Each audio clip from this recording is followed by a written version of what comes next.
নমস্কার, আপনারা দেখছেন ভয়েস অফ বাঁকুড়া। বাঁকুড়ার সব খবর, সঠিক খবর সবার আগে। সন্ত্রাসবাদের বিরুদ্ধে সফল আন্তর্জাতিক লড়াইয়ের পর দেশের মাটিতে ফিরলেন তৃণমূল কংগ্রেসের সর্বভারতীয় সাধারণ সম্পাদক এবং সাংসদ শ্রী অভিষেক বন্দ্যোপাধ্যায়।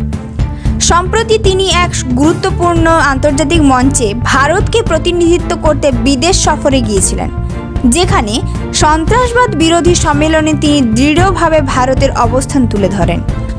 বিশ্ব নেতাদের সামনে তিনি বলেন, সন্ত্রাসবাদ কোনো দেশের নয়, এটা মানবতার শত্রু। তার কূটনৈতিক দক্ষতা এবং তীক্ষ্ণ নেতৃত্ব আবারও প্রমাণ করে দিল, দেশ আগে দল পরে।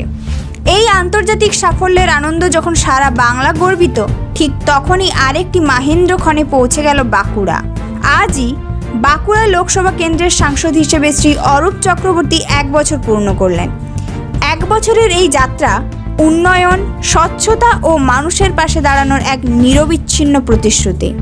এই দ্বিগুণ আনন্দে আজ বাঁকুড়া জুড়ে শুরু হয়েছে মিষ্টি বিতরণ কর্মসূচি। সকাল থেকে শহরের বিভিন্ন প্রান্তে, বাজারে, মোড়ে, হাসপাতাল চত্বরে স্থানীয় নেতাকর্মীরা সাধারণ মানুষের মধ্যে ভাগ করে নিচ্ছেন এই খুশির মিষ্টি। এই ধরনের গুরুত্বপূর্ণ খবর সবার আগে পেতে আমাদের চ্যানেল সাবস্ক্রাইব করুন আর ভিডিওটি শেয়ার করতে ভুলবেন না। আপনাদের মতামত কমেন্টে জানান আর লাইক শেয়ার করে ভয়েস অফ বাঁকুড়ার পাশে থাকুন।